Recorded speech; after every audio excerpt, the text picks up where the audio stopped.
सर्वेऽपि सुखिनः सन्तु, सर्वे सन्तु निरामयाः, सर्वे भद्राणि पश्यन्तु, मा कश्चित् दुःखमाप्नुयात्।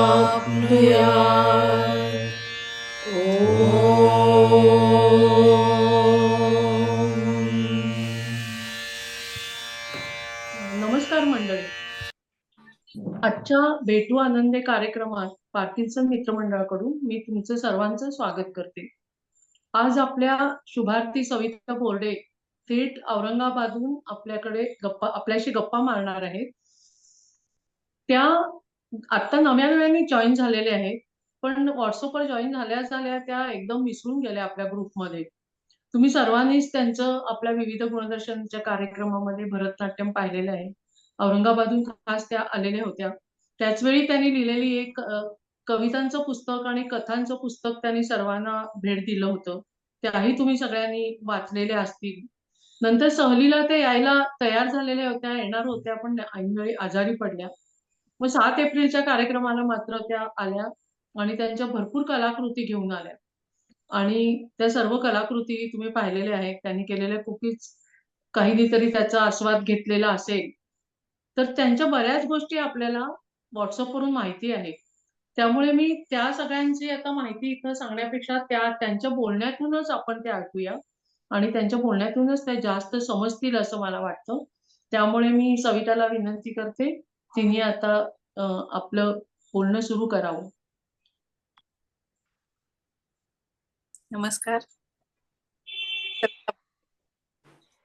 मी तुमच्याशी गप्पा मारणार आहे. काही शिकवणार नाहीये, काही सांगणार नाहीये, फक्त गप्पा मारणार आहे. कारण थोडी दिसत नाहीये सगळं. सविता थोडं खाली थोडी अजून थोडा तू दिसतच नाहीयेस. म्हणजे थोडं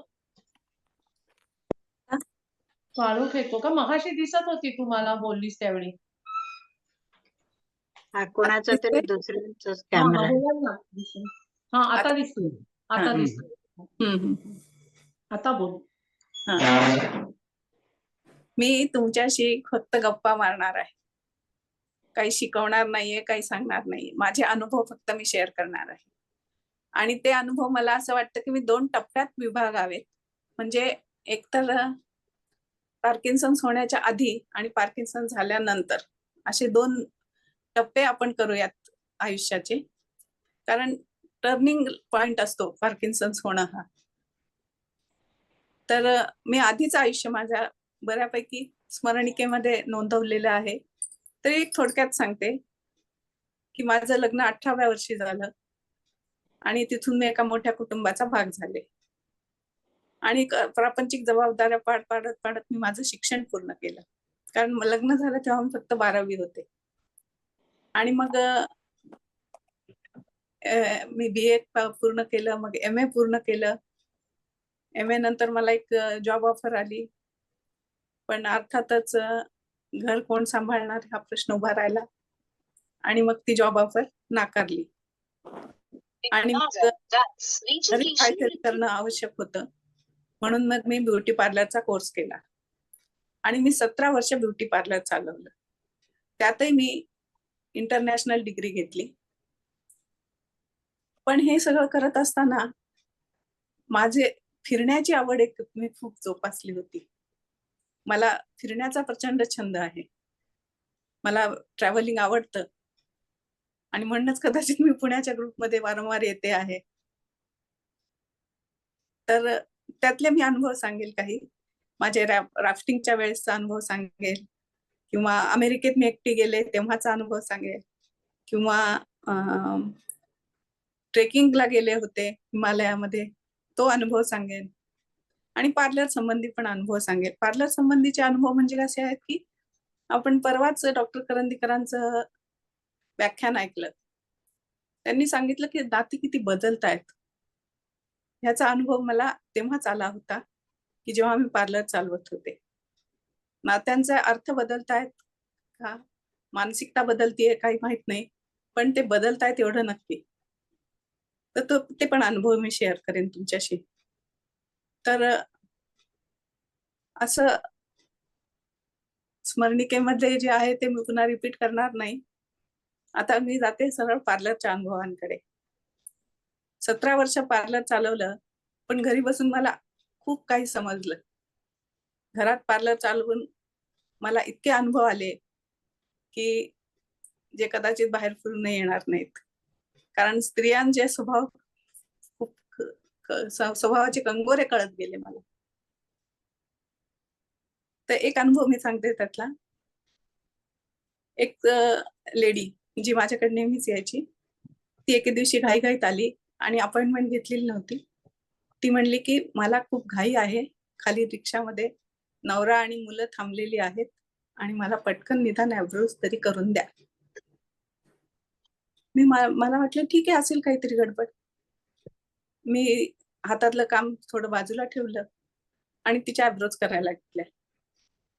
आणि तिला सहज विचारलं, काय झालं? ती म्हणली, काही नाही हो, सासरे गेल्याचा आता फोन आलाय आणि नवरा खूप हवालदिल झालाय, म्हणून लवकर करून द्या. मला शॉकच बसला. म्हणजे सासरा गेला आहे, त्याच्याकरता नवरा डिस्टर्ब आहे आणि ॲब्रो करणं इतकं महत्वाचं होतं का? कदाचित मी मूर्ख असेन, मी वेडी असेन. हा एक अनुभव. दुसरा एक अनुभव, एक बाई आली, अत्यंत देखणी मुलगी होती त्यांच्याबरोबर. असेल अशी 17-18 वर्षाची, जिच्या नखातही कोणी दोष काढू नये इतकी सुंदर होती ती मुलगी. आणि ह्या बाईंनी मला सांगितलं की हिला तुम्ही काहीतरी करून द्या आणि हिला मुलांनी पसंतच केलं पाहिजे. मला हसायला आलं. म्हणजे हिला नाकारणारा कोणी आंधळा पण असू शकेल. मी म्हणलं, मी हे काम करणार नाही.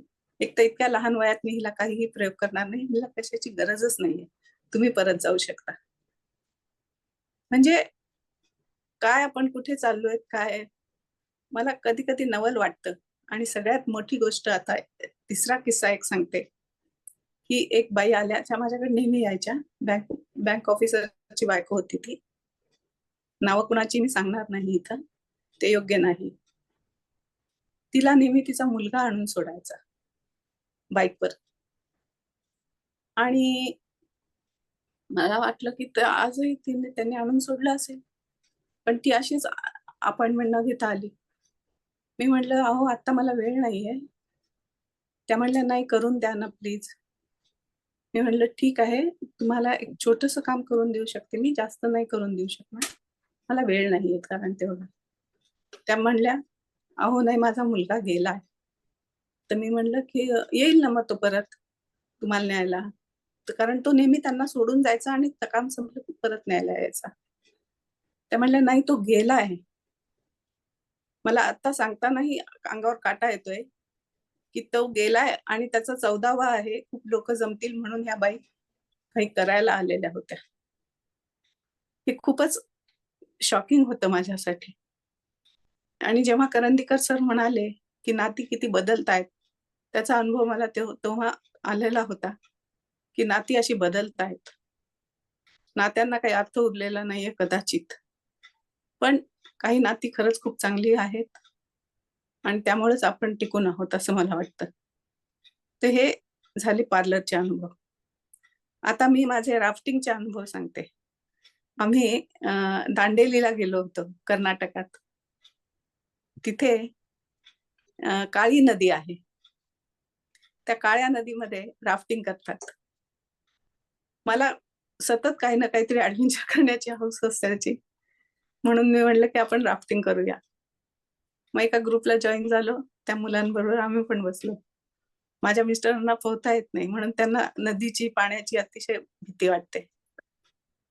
आणि आम्ही गेलो, राफ्ट सुरू झाली आणि ती राफ्ट एके ठिकाणी थांबवली गेली. थांबवली म्हणजे राफ्ट थांबतच नाही कधी. राफ्ट हळूहळू पुढे सरकते, पण तिथे जरा पाणी स्थिर होतं. तर तिथे त्यांनी सांगितलं की इथे कुणाला उडी मारायची असेल तर मारू शकता, पोहू शकता 5 मिनिट. आणि मी ह्यांना विचारते, अहो मी उडी मारू का, मी उडी मारू का, हे काही बोलायलाच तयार नाहीत. असे 5 मिनिट निघून गेले आणि मी मग मनाचा हिया केला आणि पाण्यात उडी मारली. पण तो वरून माणूस ओरडला, की "मॅडम खूप खोल जाऊ नका." पण हे ऐकेपर्यंत मी खोल गेलेली होते आणि तिकडे जाऊन मी एका वेगळ्या करंटला लागले पाण्याच्या आणि तिथून सरळ मी पाण्याच्या करंट बरोबर वाहत गेले खाली आणि मग मला कसं बोटीवर आणावं हा प्रश्न पडला. मग त्यांनी दोरी टाकली, ती सुटली. पुन्हा एकदा दोरी टाकली. मग ती मी पकडता आली मला ती.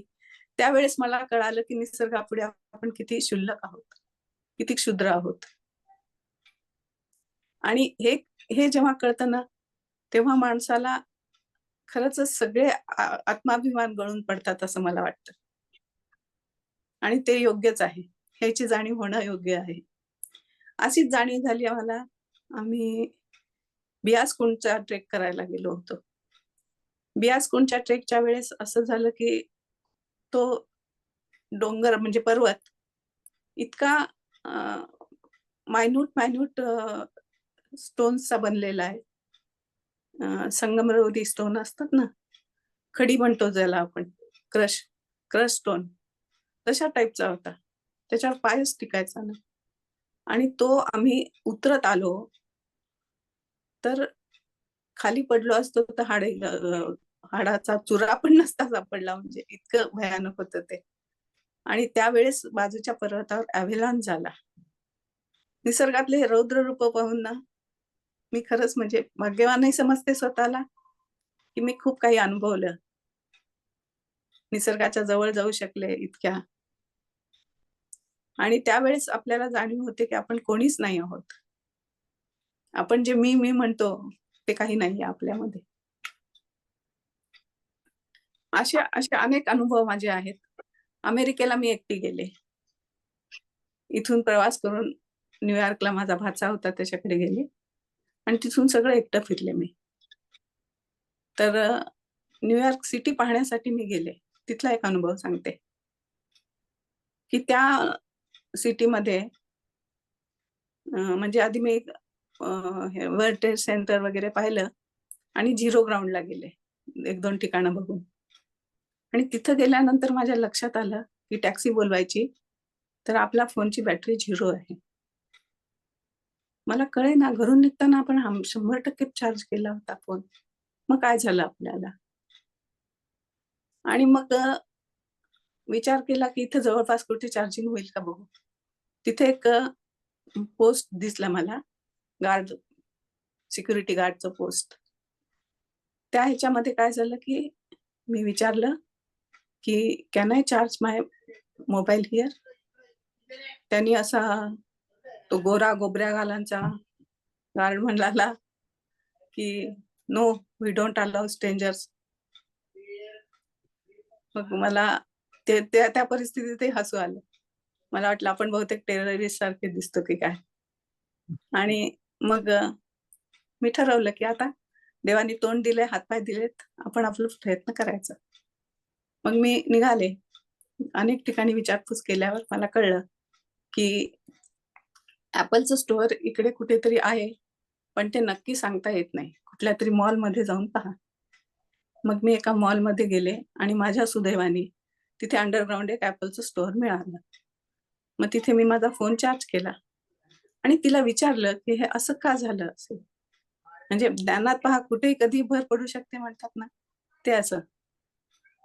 तिला विचारलं, की असं का झालं असेल, की मी घरून निघाले, तेव्हा 100% चार्जिंग होतं आणि आता 0% कसं दाखवतंय? तिने सांगितलं, की तू -17 डिग्रीजला फिरत आहेस आणि तुला अशा वेळेस iPhoneचा हाच प्रॉब्लेम आहे, की तो तुला बॉडीच्या जवळ ठेवावा लागतो. इतक्या थंडीमध्ये तो डिस्चार्जच दाखवतो नाहीतर. आणि आता तू कुठेही जाताना तो बॉडीच्या जवळ ठेव, आतल्या भागात ठेव, म्हणजे तो डिस्चार्ज होणार नाही. किती मौलिक ज्ञान मिळालं पहा मला फ्रीमध्ये. तर अशा गोष्टी खूप शिकायला मिळतात. आपण फिरलो तर, आपण म्हणजे डोळे उघडे ठेवले, कान उघडे ठेवले, तर खूप गोष्टी आपल्याला अनुभवायला मिळतात. तर अशा काही गोष्टी आहेत. आणि मग खरी गोष्ट सुरू झाली आपली पार्किन्सनची ती 2017 पासून. 2017 मध्ये माझा मुलगा इथून नागपूरला शिफ्ट झाला. त्याच्याबरोबर माझी नातही शिफ्ट झाली. नात म्हणजे माझा दुसरा जीव होता.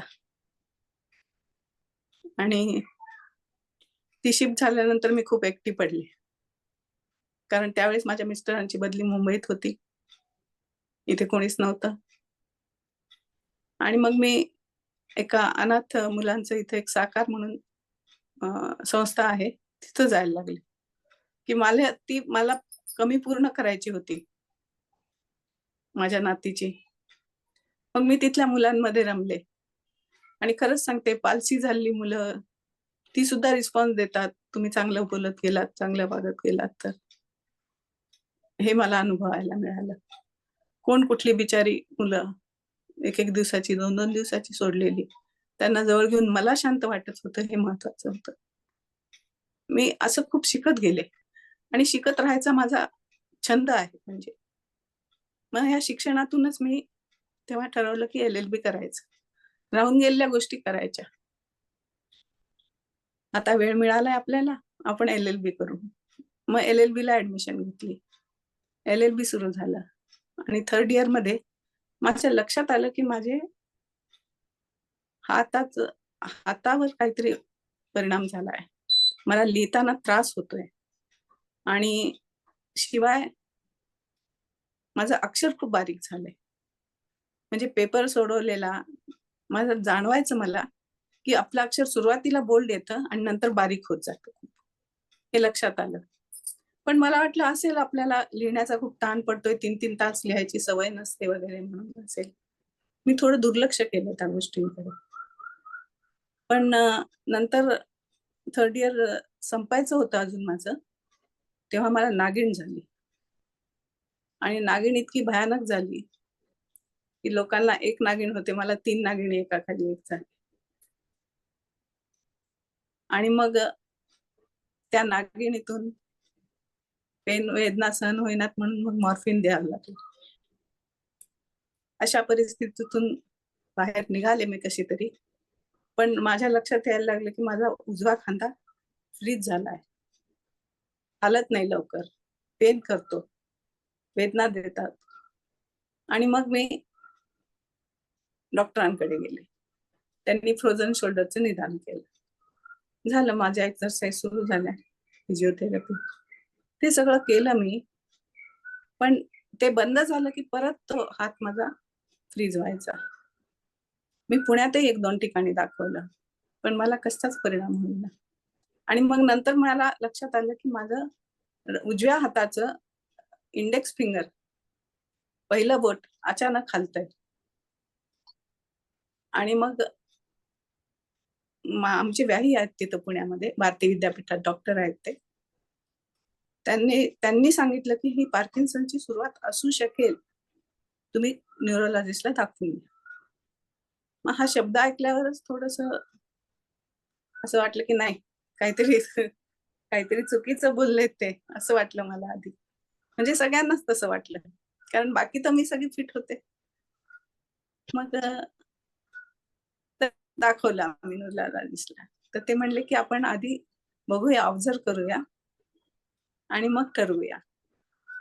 मग त्यांनी मला काही गोळ्या दिल्या आणि 1 महिन्यानंतर येऊन दाखवा म्हणाले. 1 महिन्याने गेल्यानंतर त्यांनी निदान पक्क केलं की हा पार्किन्सनचाच आहे. असं म्हणल्यानंतर काय होतं ना, की प्रत्येकाला पहिला धक्का बसतो की आता ह्या आजाराबरोबर आपण आयुष्यभर कसं जगायचं. कारण पार्किन्सन्स म्हणलं की आपण अनेक पेशंट आठवतात आपल्याला, अनेक डिफॉर्मिटीज आठवतात. हे सगळं होतं. मलाही तसंच वाटलं होतं की मीच का हा विचार माझ्याही मनात आला. मी माणूसच आहे शेवटी. मी पण कधी-कधी लो फील करते. पण यातून बाहेर पडायला आपल्याला स्वतःची हिंमतच गोळा करावी लागते. कोणीही कोणासाठीही नसतं, हे लक्षात ठेवायचं आपण. शुभार्तींनी तर हे हमखास लक्षात ठेवायचं की आपण आपलं उभं राहायचं. आपल्याला होता होईल तेवढं स्वावलंबन करायचं. कारण काय होतं की आपल्याला डिपेंडन्सीची सवय लागली तर आपण अजून डिपेंडंट होत जातो. असं होऊ देऊ नका. तर मग मी ठरवलं की आता आयुष्यात आपल्या काय गोष्टी राहून गेल्या आहेत करायच्या, त्या करायला सुरू करू. ठीक आहे, पार्किन्सन झालं आहे, पण आपल्याला आताच मरण नाही येणार आहे, हे नक्की. जसं त्या दिवशी डॉक्टर करंदीकरांनी सांगितलं की हा कॅन्सर नाहीये, तुम्ही आता मरणार नाहीत. कॅन्सरचे पेशंट पण फाईट करतात ना चांगले. तर मग मी ठरवलं की आपण आता भरतनाट्यम शिकायचं आपलं राहून गेलंय आणि मी भरतनाट्यम शिकायला सुरुवात केली. मला गुरु पण खूप चांगल्या मिळाल्या बेंगलोरच्या, श्री हरिप्रिया. इतक्या चांगल्या आहेत त्या की त्यांनी मला पहिल्यांदा सांगितलं की तुला कुठलाही डिसीज असू दे, आपण त्याच्याकडे लक्ष द्यायचं नाही आणि आपण आपलं शिकत राहायचं. इतके सुंदर सुंदर त्यांनी मला कंपोजिशन शिकवल्या की मला त्या आधीच मला आवड होतीच, म्हणून मी माझ्या मुलीला पण शिकवलं होतं. माझी मुलगी कुचिपुडीमध्ये तिने अरंगेतरम केलेलं आहे.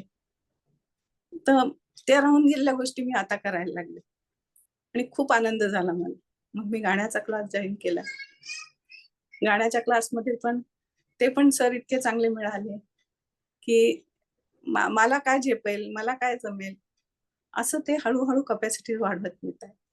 कारण आपल्याला ह्या आजारामध्ये बोलण्यावर पण परिणाम होतो, आपल्या सगळ्याच बाबतींमध्ये परिणाम होतो, सगळ्याच हालचालींवर परिणाम होतो, पण त्याकडे लक्ष द्यायचं नाही, हे महत्वाची गोष्ट. होतोय का, होऊ द्या, आपण फाईट करत राहायचं. अशा उद्देशाने मी गाणं पण शिकायला लागले आणि मला तरी वाटतं की माझं आयुष्य फार आनंदी आणि चांगल्या पद्धतीने घालवते. आमच्याकडे गौरी असतात, गौरी गणपतीमध्ये उभ्या गौरी असतात. सगळा स्वयंपाक मी करते एकटी आणि अजून तरी करू शकते, ही गोष्ट मला खूप आनंद देते. तर अशा खूप काही गोष्टी आहेत की ज्या मला सुखावतातही आणि मला असा विचार येतो मनामध्ये की पार्किन्सन झाला त्याच्या मागे काहीतरी देवाची योजना असेल की खूप चांगले चांगले लोक मला भेटावेत. कारण मी पार्किन्सन्स मित्रमंडळ जॉईन केलं आणि किती चांगले लोक भेटले मला, किती शिकायला मिळते त्यांच्याकडून, ही खूप मोठी गोष्ट आहे. शोभनाताईंसारखी आई मिळाली, गौरीताईसारखी मोठी बहीण मिळाली. किती किती लोक भेटतात, किती लोकांकडून मी शिकते नवीन काहीतरी. ते मला खूप आनंद देऊन जातात ह्या गोष्टी. कारण मुळात शिकणाऱ्याचा पिंड आहे, त्यामुळे सतत ते चांगलं वाटतं. तर मला असं वाटतं की कुठेही हार न मानता आपण काही ना काहीतरी करत राहिलं पाहिजे. मध्यंतरी मी एक प्रदक्षिणा पूर्ण केली ब्रह्मगिरीची. नाशिक जवळ ब्रह्मगिरी पर्वत आहे ना, त्याची प्रदक्षिणा पूर्ण केली. त्याला माझ्या मुलाने मला साथ दिली. तो आणि मी आम्ही दोघं गेलो. 5 तास आम्ही चालत होतो सलग आणि तो मला मध्ये मध्ये थांबून थोडं ड्रायफ्रुट्स वगैरे देत होता, औषध गोळ्या देत होता आणि त्याच्यामुळे मी ती प्रदक्षिणा पूर्ण करू शकले. आणि आता आमचा टास्क आहे की आम्हाला कळसुबाई चढायचंय. बघूया आता कधी जमतंय ते, पण जमणार आहे. माझा निश्चय आहे तो. तर अशा ह्याच्यामध्ये खरा रोल असतो तो कुटुंबियांचा. तर मला वाटतं की सगळ्या शुभंकरांनी, शुभार्थींनी सगळ्यांनी हे लक्षात ठेवावं की कुटुंब ही संस्था खूप महत्वाची आहे. कोणत्याही व्यक्तीसाठी, आजारी व्यक्तीसाठी तर ती विशेष महत्वाची आहे.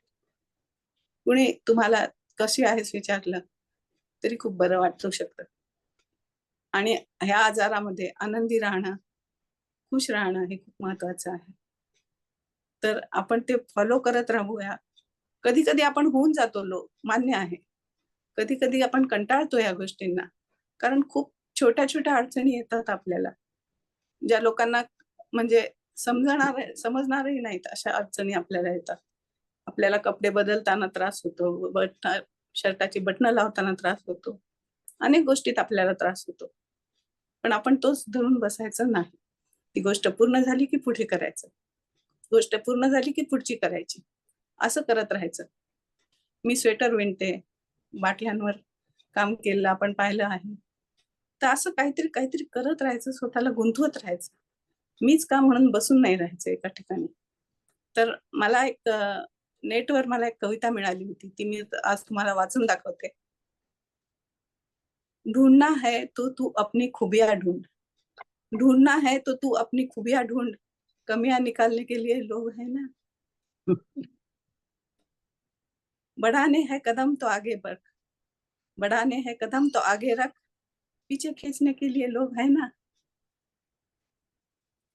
पीछे खींचने के लिए लोग है ना, सपने देखने हैं तो ऊंचे देख, सपने देखने हैं तो ऊंचे देख, नीचा दिखाने के लिए लोग है ना, नीचा दिखाने के लिए लोग है ना, अपने अंदर जुनून की एक चिंगारी जला, अपने अंदर जुनून की एक चिंगारी जला, जलने के लिए लोग है ना, जलने के लिए लोग है ना,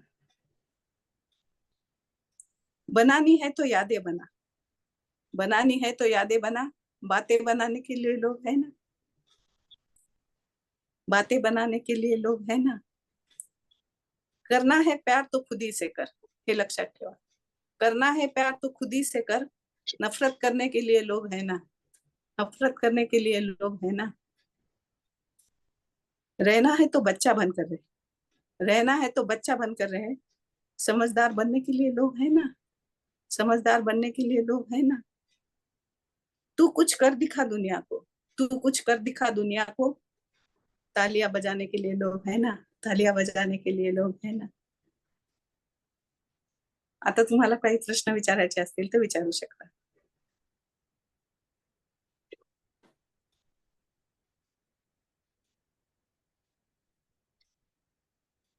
सविता मी विचारू? आशा रेवणकर बोलतीये. हो विचारा विचारा. हा. मॅडम तुमचा व्हिडिओ पण मला दिसला तर बरं वाटेल, कारण मी एकटीच बोलते असं मला वाटतंय. अच्छा. आणि काही आधी राहिलेलं आहे ते सांग. मला वाटतं की नवीन औषध मिळालंय तुला एक. आशा बोलतीये त्याच्या आधी विचारते की आणखीन एक नवीन औषध मिळालंय त्याच्याबद्दल सांगितलं नाहीस तू. औषध नातू आलाय थंडो घरात. थंडोपाच घेते मी. नाही नाही नातू आलाय घरात तुझ्या. हो हो हो त्यामुळे तुला जे फरक झालाय खरंय खरंय खरंय.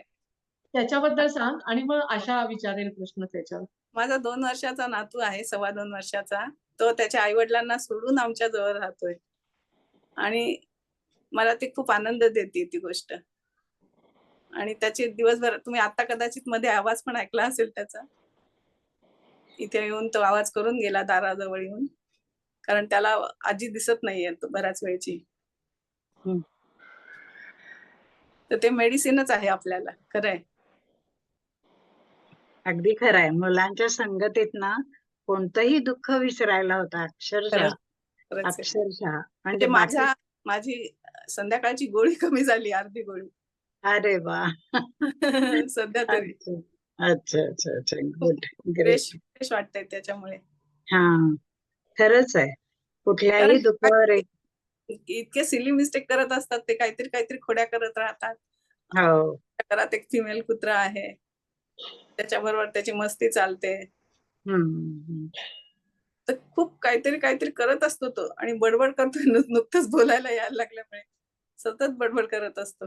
अच्छा अच्छा अच्छा. ओके.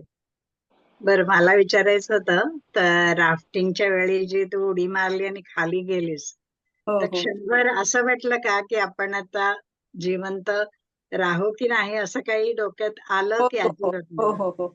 अच्छा अच्छा कारण अच्छा. तशीच परिस्थिती होती, कारण मी माझ्या पूर्ण शक्तीनिशी हातपाय मारत होते, पण हा. मी 1 इंचही पुढे सरकू शकत नव्हते. अच्छा पाण्याचा अच्छा. फोर्स एवढा जबरदस्त होता की मी 1 इंचही पुढे सरकू शकत नव्हते. हो. अच्छा. बापरे. खरंच धन्य आहे अगदी. म्हणजे तुझी प्रत्येक नवीन ते जो तू शिकायचा प्रयत्न करतेस आणि शिकते, आणि मला वाटतं त्याच्यावर मास्टरी पण मिळवते, कारण you are an expert cook also. तुझे हो कुकीज खाल्ले होते वार्षिक मेळाव्याच्या वेळी. एक्सलंट झाले होते अगदी. Thank you ma'am. पॅराग्लायडिंगचं पण सांग ना. पॅराग्लायडिंगचं हो ती पॅराग्लायडिंग, पॅरासेलिंग हो. केलंय मी. आणि बर. म्हणजे मला आवड आहे खूप. नंतर स्नॉर्केलिंग केलंय मी लक्षद्वीपच्या समुद्रामध्ये. काय सुंदर दृश्य होते. अगदी आपण डिस्कवरी पाहतो ना तसं हम्म. दिसतं ते. खाली खाली हा. डोंगर आहेत, खाली पर्वत आहेत, खाली दऱ्या आहेत समुद्राच्या तळाशी. हो हो ते सगळं आपल्याला दिसतं आणि आपण खरंच मंत्रमुग्ध होऊन जातो. म्हणजे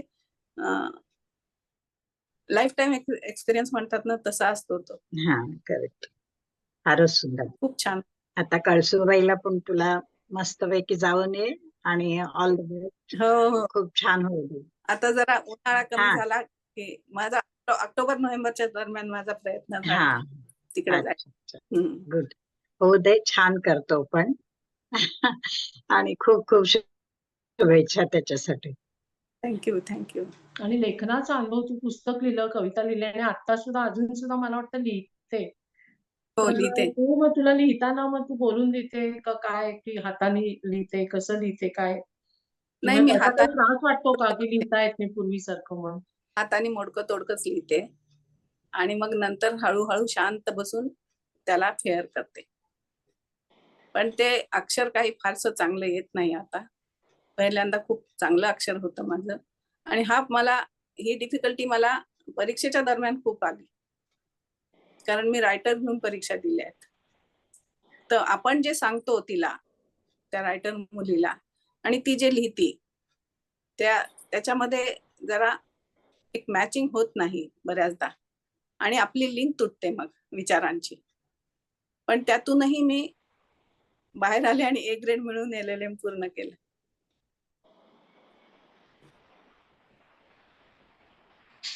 आणि तुझा LLM चा जो प्रोजेक्ट होता तो मला वाटतं पैठणच्या कारागृहाचा होता, असं काहीतरी तू म्हणल्याचं मला आठवतंय. त्या प्रकल्पाचा LLM चा तुझा जो प्रोजेक्ट होता. हो हो हो. तो त्याबद्दल. माझा ओपन जेलचा होता. Open jail. हो. ओपन जेलचा अनुभव पण खूप छान होता. म्हणजे आपल्याला, म्हणजे मी सुद्धा मनातून घाबरलेलीच होते. एकटीच गेले होते गाडी ड्रायव्हर घेऊन पैठणला आणि मला असं वाटलं की हे सगळेजण मर्डरर्स आहेत, यांनी सगळ्यांनी खून केलाय म्हणून हे इथं आहेत. आणि आपल्याला प्रचंड भीती असते मनामध्ये. एक तर कैदी म्हणलं कीच भीती असते, पण त्यांच्यातले माणसं बघून इतकी थक्क झाले ना की त्यांनी मला ताई ताई म्हणून इतकं चांगली ट्रीटमेंट दिली, इतके चांगले बोलले प्रत्येक जण माझ्याशी आणि मन मोकळं बोलले.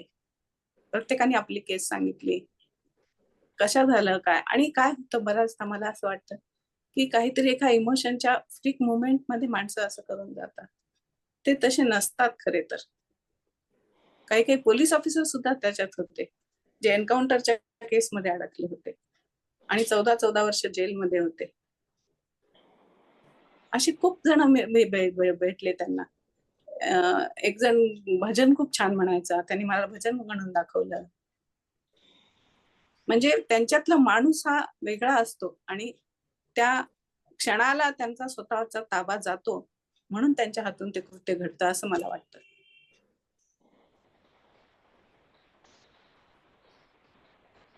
कविता, मी विचारते. हा. तू आता ब्रह्मगिरीची प्रदक्षिणा करून आलीस, कळसूबाईवर स्वारी करायचा तुझा विचार आहे. या हो. सगळ्यासाठी फिजिकल फिटनेस खूप आवश्यक आहे. तू स्वतःच्या हो. फिटनेससाठी तू रोज काय करतेस? तुझं रुटीन काय असतं? हो, मी रोज व्यायाम करते काय आणि करतेस? वेट ट्रेनिंग करते, वॉकर म्हणजे ट्रेडमिल करते. त्यानंतर मी काही व्हिडिओ आणि फोटोज पाठवले होते, कदाचित ते टेक्निकल प्रॉब्लेममुळे नसतील लोड करता आले. तर हे मी करते, वेट ट्रेनिंग, ट्रेडमिल. त्यानंतर माझा जो एक ट्रेनर आहे तो माझ्या मुलीचा क्लासमेटच आहे, तो खूप छान करून घेतो माझ्याकडनं वेगवेगळे व्यायाम. म्हणजे स्ट्रेंथनिंग साठीचे व्यायाम तो करून घेतो. हे खूप महत्वाचं. तू सांगशील ह्याच्याबद्दल, हे फोटो दाखवतायत ना, हो, त्याच्याबद्दल खूप सांगशील? हे मोल्डिटने केलेलं आहे मी. हे एक बलून ठेवला होता आणि त्याच्या भोवती हे तयार केलं आणि हे वाळल्यानंतर मग मी तो बलून फोडला मधला. बलूनच्या भोवती केलेलं आहे हे. कशाने केलंय ते? मोल्डिट नावाचं एक मिळतं मार्केटमध्ये, अच्छा अच्छा अच्छा ओके. मटेरियल मिळतं ओके ओके हे हा औल आहे बाटलीवर बनवलेलं.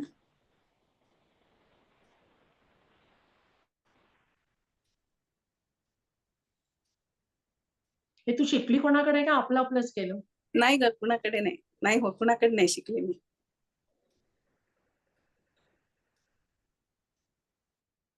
माझी नात मला खूप छान मदत करते. माझी नात म्हणजे सुट्टी लागली की नात इकडे येते.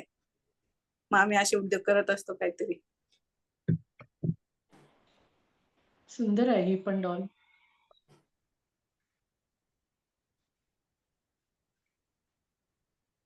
हा द्राक्षाचा वेल. पण ह्या सगळ्या गोष्टी करताना ना आपल्याला पार्किन्सन्स पेशंट म्हणून थोडासा जास्त वेळ लागतो आणि कधी कधी एखादी गोष्ट बिघडते, आपण नाराजही होतो, पण तिथं हिंमत हारायची नाही, करत राहायचं.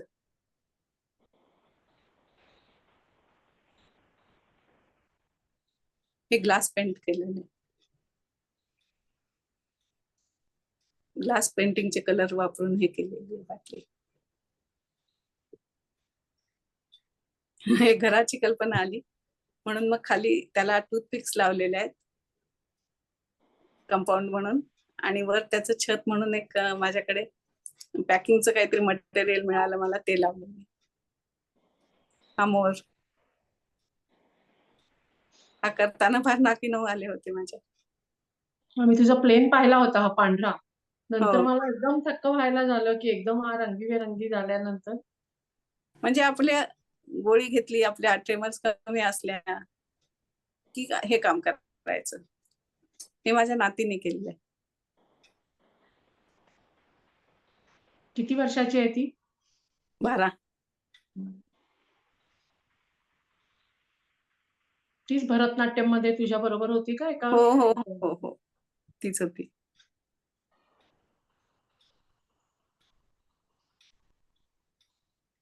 ती पण खूप हौशी आहे.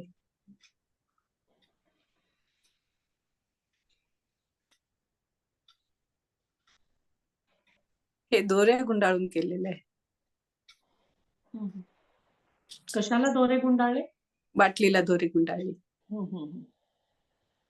3 टप्प्यात दोरी गुंडाळली आहे आणि मग ते फुल.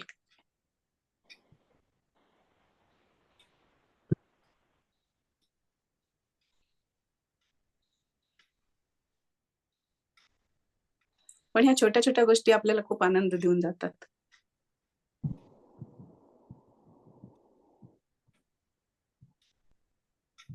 हा पण एक मोरच आहे. किती वेळ लागतो एक करायला?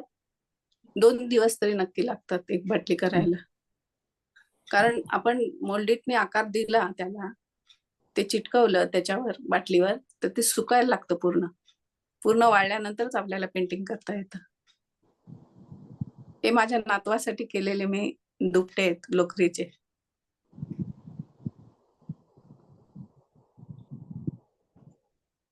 हे त्याचीच खेळणी आहेत. बरीच आहेत पण तर द्यायला तयारच नव्हता बाकीचे.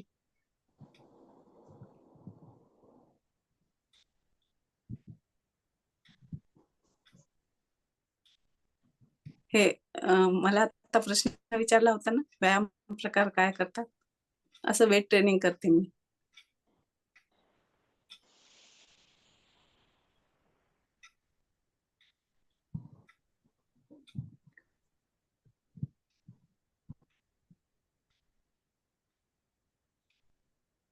Hello hello hello hello, hello.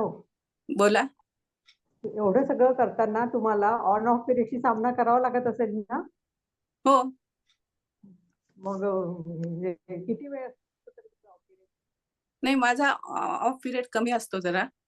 कारण ऑफ पिरियड जरी झाला ना तरी मी काहीतरी क्रिएट म्हणजे हालचाल करत राहते, थांबत नाही कुठलं मी. औषध घेता मग तुम्ही? हा, कुठलं औषध घेता? मी झेंडोपा आणि सिंडोपा. झेंडोपा आयुर्वेदिक?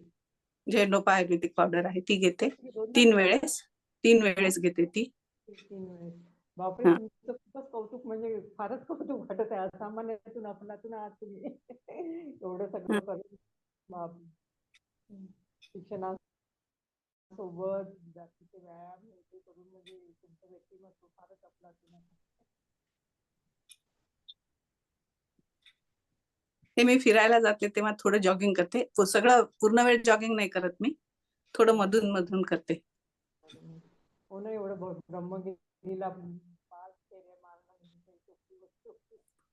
हिम्मत केली की होतं हो. आपला ना हेच आहे. आज आज काय आहे, हनुमान जयंती आहे ना, म्हणजे बलोपासना. हा. आपण तिथेच कमी पडतो बघा. शारीरिक आपल्याला दौर्बल्य येतं आणि मानसिक दौर्बल्य त्याहून जास्त येतं. म्हणून आज हनुमान जयंतीला आपण सगळे एक पण करूयात की आपण आपली शक्ती वाढवूया, मानसिक आणि शारीरिक. नक्की. आणि फक्त शुभार्थिनी नाही, सगळ्यांनीच वाढवायला हवी. आणि सगळ्यांनीच वाढायला हवी आहे. पण जरा पटकन आम्ही देपाळतो ना, म्हणून. ट्रेडमिलचा एक तो बहुतेक दिसला नसावा. ट्रेडमिल पण करते ना तू? ट्रेडमिलवर पण चालणं करते. करते, हो करते. त्याचं बऱ्याच जणांचं न्यूरोलॉजिस्टचं आणि फिजिओथेरपिस्टने आमच्याकडे एक प्रोजेक्ट केला होता. न्यूरो फिजिओथेरपिस्टने हम्म. पोस्ट ग्रॅज्युएशनसाठी ट्रेडमिलवर संचेती हॉस्पिटलमध्ये केला होता. आपल्या अच्छा. लोकांनी सहभाग घेतला होता. तिला खूप जाणवलं त्याच्यात फरक पडतो लोकांच्यात म्हणून. हो हो. फिरण्याचा फरक खूप पडतो. म्हणून मला एक वाईल्ड आयडिया आली होती मध्यंतरी की आपण असं जे बाहेरगावाचे शुभार्थी आहेत त्यांच्याकडे जावं आणि त्यांना घरभेटी द्याव्यात. पण त्या घरभेटी देताना दिवसभर चालायचं, जितकं होईल तितकं चालायचं आणि मग गाडीत बसायचं. असं काहीतरी करावं, अशी एक वाईल्ड. की आता चांगलं झालं तू सांगितली. तू मला मांडली होतीस माझ्याकडे. आत्ताच तू सांग सगळ्यांना, कोणी तुला यायला तयार आहे का तुझ्या कारण मला बरोबर? एकटीला कंटाळा येईल. जमणार नाही असं नाही, पण कंटाळा येईल. म्हणून म्हणते की कोणी सोबत असेल तर मला जास्त बरं वाटेल. मला तुम्ही नंतर कळवू शकता तुम्ही मला, कोणी इच्छुक वेट असेल. किती घेता तुम्ही? हम्म. वेट ट्रेनिंगला वेट्स किती वजनाचे घेऊ शकता?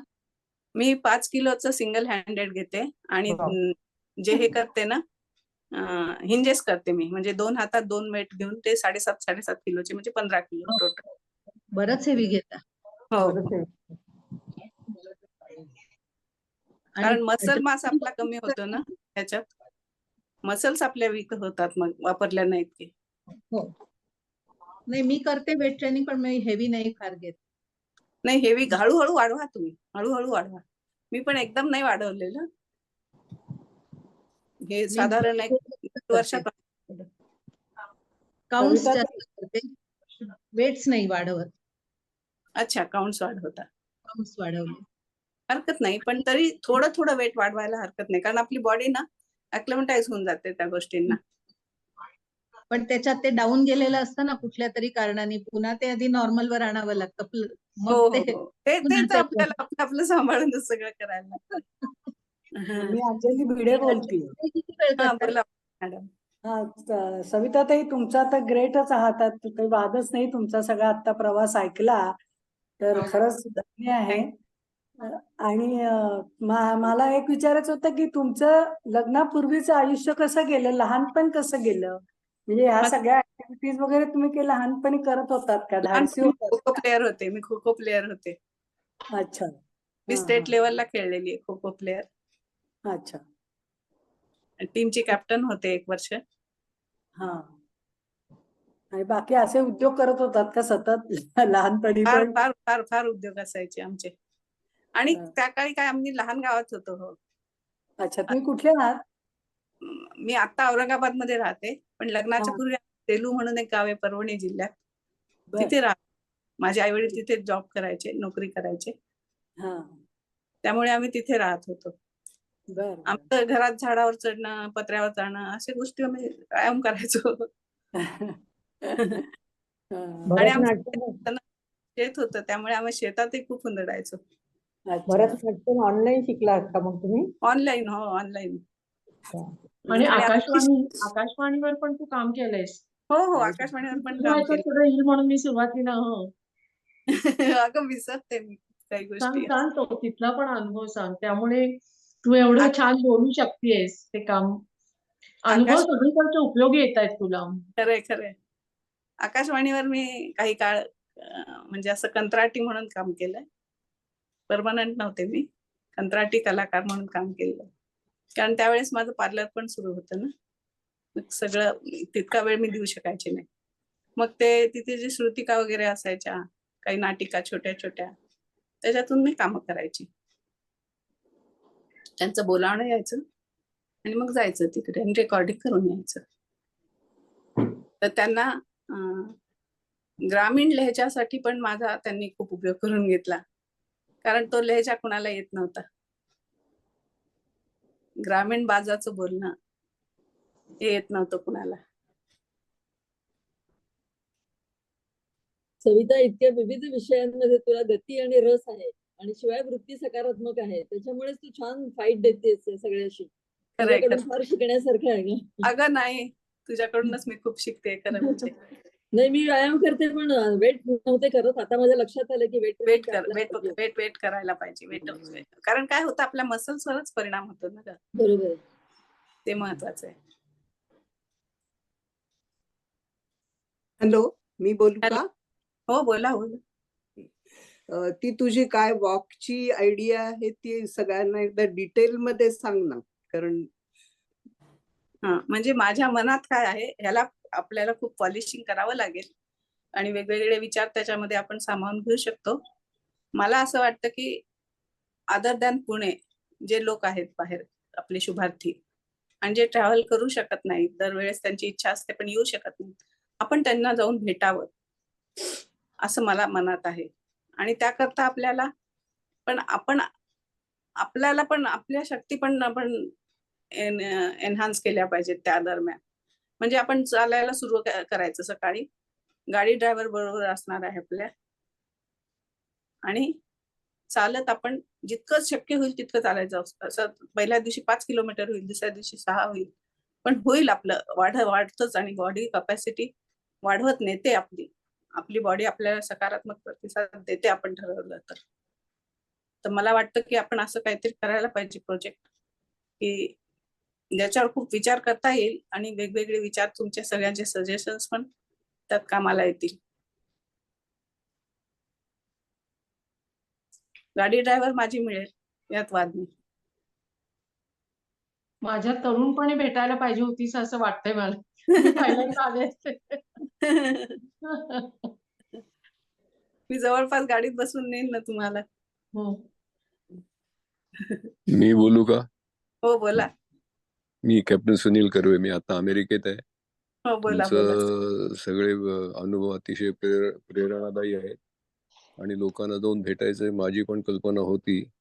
फक्त चालत जाऊन भेटायचं असेल तर मी पण तयार आहे. फक्त मी अमेरिकेहून भारतात आलो की मी कॉन्टॅक्ट करेन.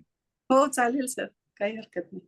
त्याच्यामध्ये दुसरा एक छोटा प्रॉब्लेम असा येऊ शकतो, कारण आपण चालत गेलो तर बऱ्याच लोकांना युरिन इनकॉन्टिनन्सीचा प्रॉब्लेम येतो पार्किन्सन मध्ये. पण डायपर्सची सोय आहे ना सर?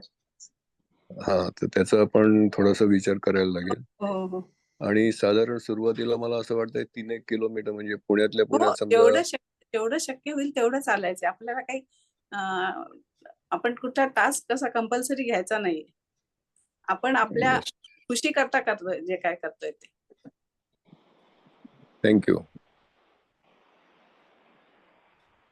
सविता ताई, मी दीपा होनप बोलते. हा, बोला मॅडम.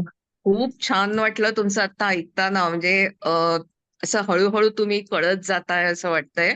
खूपच थरहुन्नरी व्यक्तिमत्व आहे तुमचं. आणि का कोणास ठाऊक तुमचं बोलणं ऐकताना मला आज आपले पार्किन्सन्स मित्रमंडळाचे जे संस्थापक होते शेंडे काका, त्यांची आठवण येते. आणि त्या संदर्भात मला तुम्हाला असं विचारायचंय की तुम्ही आता जे वॉक वगैरेची जी कल्पना मांडलीत सगळ्यांपुढे, अशा तुमच्या मनात बऱ्याच कल्पना असणार आहेत. ह्याला मूर्तरूप देण्यासाठी आधी तुम्ही औरंगाबादच्या शहरासाठी, म्हणजे आता आपलं पार्किन्सन्स मित्रमंडळ बेसिक पुण्यात काम करतं. आजूबाजूचे इतर शहरांमधले लोक आपल्याला ऑनलाईन जॉईन होतात, पण फिजिकली दरवेळेला प्रत्येकाला पुण्यात येणं शक्य नसतं. तर औरंगाबादमध्ये असा काही सपोर्ट ग्रुप आहे का पार्किन्सनसाठीचा? आणि नसेल, अच्छा आहे का? एक ग्रुप आहे, पण तो फारसा ऍक्टिव्ह नसतो. पण मग हा. तुम्ही त्या ग्रुपसाठी खूप चांगल्या ऍसेट बनू शकाल असं मला हो तुमचं आता खरंच बोलणं ऐकताना खरंच वाटलं, की तुम्ही मी लीड घेऊ शकता. तुमच्या त्यांच्यासाठी मनात खूप चांगल्या कल्पना हो. आहेत. आणि आजच माझं बोलणं झालं शोभनाताईंशी की त्यांनी मला एक शुभार्थीचं नाव कळवलंय. मी म्हटलं मी त्यांना जाऊन घरी जाऊन भेटेन. मला नंतर हा कार्यक्रम झाल्यानंतर मला तुम्ही त्यांचा नंबर द्या. सो हो मला वाटतं आधी सुरुवातीला बोलणं तुम्हाला होतो. औरंगाबादमध्ये साधारण पार्किन्सन्सचे किती शुभार्थी आहेत असा एक थोडा डेटा मे बी गोळा करावा लागेल. मग त्यांना हो कधीतरी एकदा त्यांची एकत्र मीटिंग घ्यावी लागेल हो आणि मग तुमच्या कल्पना त्यांच्या पुढे एक एक मांडून मग तुम्ही त्या हो दिशेने असं करू शकाल. पण हो हे काम तुम्ही नक्की आणि खूप चांगल्या प्रकारे करू शकाल असं मला अगदी खात्रीपूर्वक वाटतं.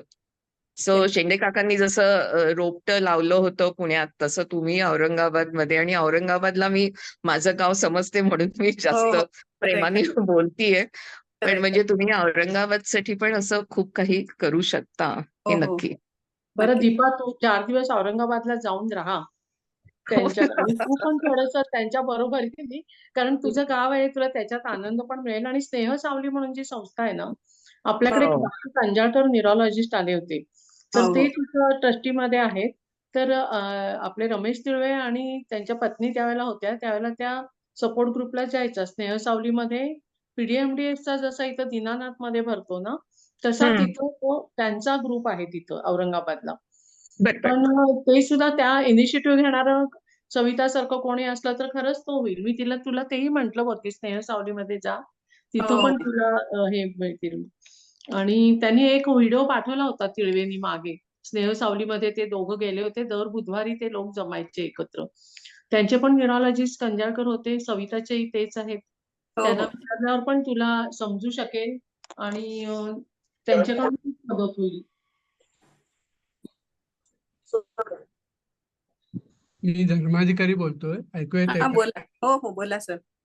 तुम्हाला झंडूबा कोणी रेकमेंड केलं? कारण जनरली न्यूरोलॉजिस्ट ॲलोपॅथीची मेडिसिन्स रेकमेंड करतात आणि हो हो झंडूबा आयुर्वेदिक औषध आहे. नाही नाही मला मला झंडोपा असं समजलं की वापरतात म्हणून. मग मी त्यांना विचारलं कांजाळकरांना, हं. तर ते म्हणाले की मी रेकमेंड नाही करू शकत, पण मला असं अजून एका 2 जणांकडून आहे त्याचे पॉझिटिव्ह रिझल्ट येत आहेत असं समजतंय. मान्य. मग म्हणजे मग मी मी वापरून पाहायला हरकत नाही असं समजून मी सुरू केलं ते. मग एका वेळी त्या झंडूबाच्या बॉटलमध्ये एक पांढरा चमचा असतो.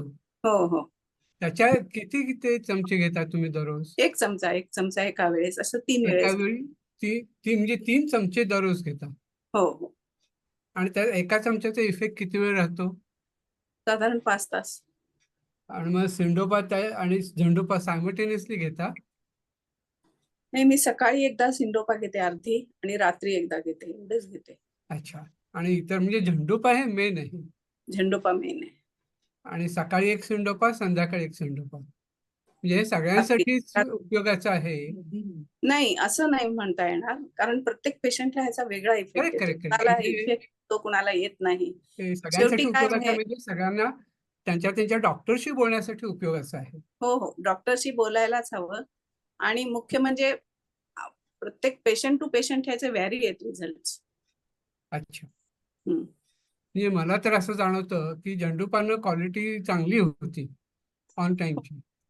म्हणजे माझा तसा अनुभव आहे, पण माझाही शेवटी तसाच अनुभव आहे. फक्त मी पाव चमचा घेतो हा आणि दिवसातनं 1 चमचा घेतो. पाव चमचा मी 4 1 वेळेस. चमचा 4 वेळा घेतो आणि अर्धी सिंडोपा घेतो. अच्छा. पण तुम्ही झंडोपा आणि सिंडोपा एकाच वेळी घेता? नाही नाही नाही नाही. ओके. म्हणजे मला वाटतं झंडोपा हे आयुर्वेदिक मेडिसिन असल्यामुळं आणि डॉक्टर रेकमेंड करत नसल्यामुळं अजून स्टँडर्डाइज प्रोसिजर त्याची झालेली नाहीये. बरोबर बरोबर. आणि त्यामुळं आपल्यापैकी जे कोण ऐकतात त्या सगळ्यांनी त्यांच्या डॉक्टरशी बोलायला हरकत नाही. हो हो बोलायला हरकत नाही. मी संतांना सुरुवातीला विचारलं होतं, संत माझे डॉक्टर हेमंत संत. हा तर सुरुवातीला त्यांनी मला हुडूत केलं होतं. म्हणजे माझे चांगले मित्र आहेत ते. बरोबर आहे. मी हे रेकमेंड करत नाही. ॲलोपॅथीचे डॉक्टर आयुर्वेदिक कसं रेकमेंड करणार? बरोबर. पण आता त्यांनी यावेळी न बोलता प्रिस्क्रिप्शन मध्ये झंडूपा लिहिली. हा त्यांच्यात घडलेला बदल मी पाहिलाय. म्हणून मी खरंय. मुद्दाम सगळ्यांना सांगतोय, तुम्ही बोलताना म्हटला की झंडोबा तुम्ही घेता त्याचा हो पॉझिटिव्ह परिणाम होतो, हे अनेकांना कोणीतरी सांगावं म्हणून मी सांगतो. बरोबर आहे, बरोबर आहे. फक्त त्याची चव म्हणजे ते तुम्ही फार विअर्ड आहे, चव फार चव फार weird आहे. विअर्ड आहे. चव चव हा मोठा इश्यू आहे त्याचा, पण काही बरोबर. इलाज नाही शेवटी. तुमचं आणि डाएट पाणी किती घेता? हा पाणी किती घेता झंडोपा बरोबर? एक ग्लास. म्हणजे 500 ml. 500 नाही, 200. 200 गौरी नामदारनी मला त्या दिसतात समोर मला, हो हो त्यांनी काम म्हणून एक औषध सांगितलं ज्यानं हं. मसल्सला ताकद मिळते. हो काम मध्ये कॉन्स्टिपेशन वर असं काम लिहिलेलं नाही आहे.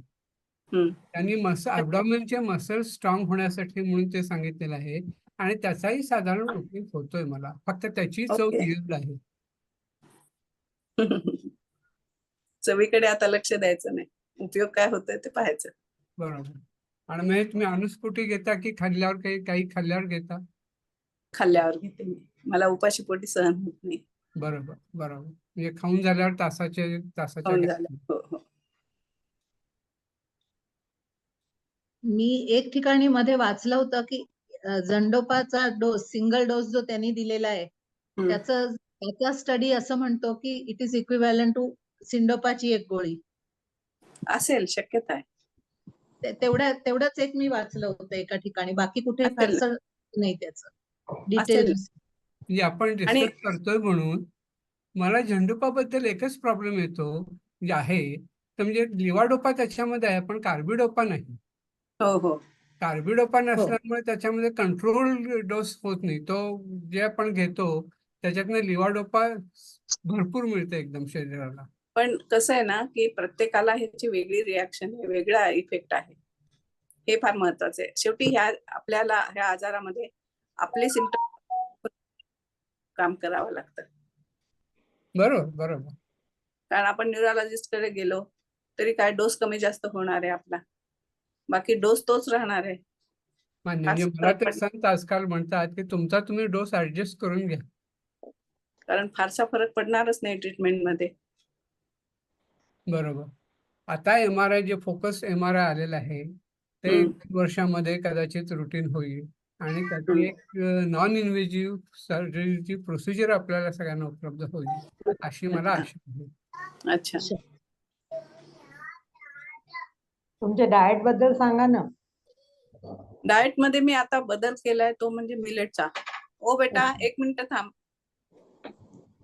माझा नातू हो त्याला हो बोलव, नातवाला बोलव, दाखव त्याला काही एक मिनिट बोलवते.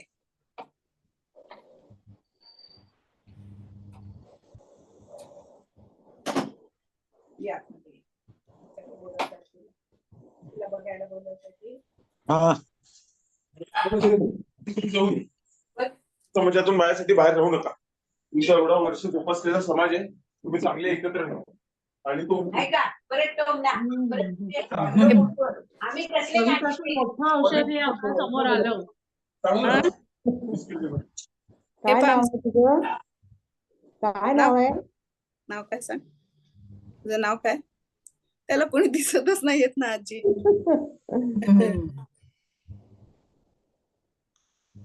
छान आहे, गोड आहे. चला चला चला चला. मला वाटतं तिला पण आता नातू आता फार वेळ ठेवून ती बोलतीये. कोणाला अगदी महत्वाचे विचारायचे असते तर बोला, तिच्याशी गप्पा मारत राहायला खूप छान वाटतंय. पण कोणाला आणखीन काही महत्वाचे विचारायचे तर विचारा आणि मग आपण थांबू, कारण तिचं एक लक्ष आता त्याच्याकडे असणार आहे. हो, बराच वेळ झाला कारण ना. बराच वेळ झालाय. हो हो.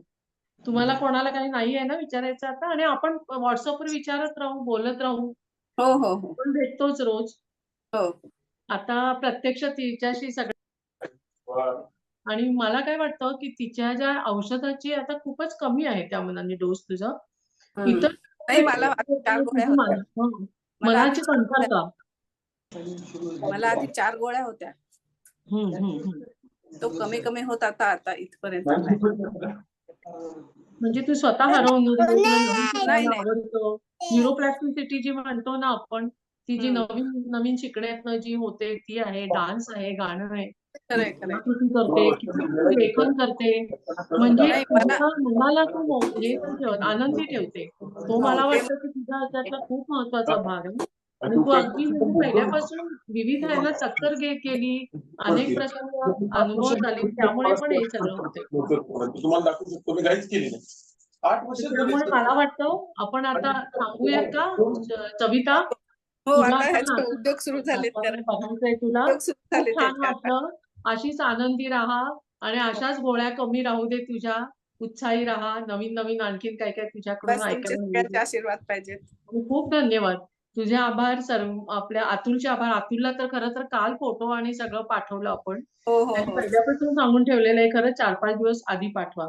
यावेळेला निवेदन द्यायला पण थोडा उशीर झाला आणि त्यांनी तरी सुद्धा काल इतक्या पाठवून सगळे फोटो दाखवले. फक्त एकच व्हिडिओ तो लोड तांत्रिक अडचणीमुळे नाही आला असं दिसतंय. अतुलचे तर खूप आभार आणि सर्वांनी खूप सहभाग घेऊन विविध प्रश्न विचारून रंगत वाढवली. तुमच्या सर्वांचे पण आभार. आणि तिने आणि मी सांगितलं पण की सर्वांना बलोपासना करूया आपण तिने सांगितल्यासारखी बलोपासना करूयात हनुमान जयंतीच्या मुहूर्तावर आणि इथं थांबूयात आपण. आपला कार्यक्रम मी संपलाय. पण आभारी आहे सर्व कार्यकारिणीचे.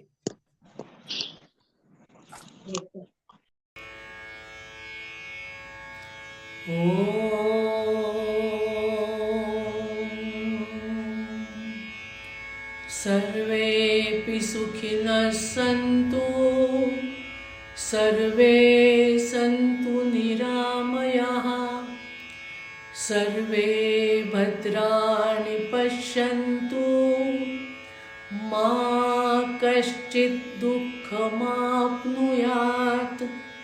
ॐ